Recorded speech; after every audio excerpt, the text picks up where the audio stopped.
School পাঠ্যে প্রথম শ্রেণী থেকে হিন্দি আবশ্যিক করতে চেয়েছিল মহারাষ্ট্র সরকার, কিন্তু বিরোধী রাজনৈতিক দল ও নগর জীবনের এককাট্টা আপত্তিতে পিছু হটতে হয়েছিল দেবেন্দ্র ফডনভিসকে।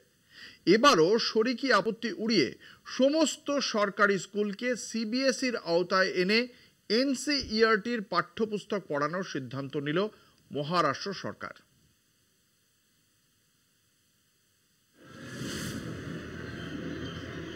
মহারাষ্ট্রের শিক্ষা পরিসর অন্যান্য রাজ্যের তুলনায় ধারে ভারে বেশ বড়।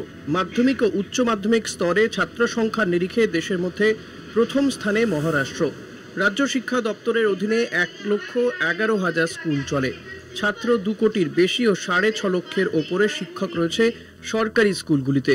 শুধু তাই নয়, মহারাষ্ট্র দেশের মধ্যে একমাত্র রাজ্য যেখানে সরকারি উদ্যোগে মাতৃভাষা মারাঠি ছাড়াও ইংরেজি, কন্নড়, উর্দু, তেলুগু, হিন্দি, সিন্ধি ও গুজরাটি মোট 8 ভাষায় স্কুলের বই ছাপানো হয়।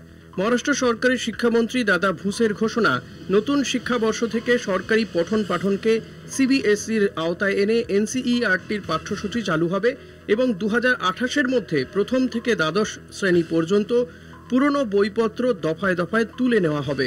গত কয়েক বছর ধরে সরকারি পাঠ্যপুস্তকে পরীক্ষা নিরীক্ষা চালিয়েছে রাজ্যের শিক্ষা দপ্তর।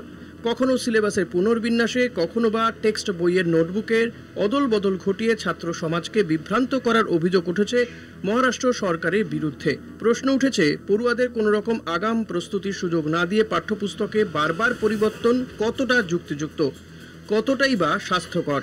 কলকাতা টিভি।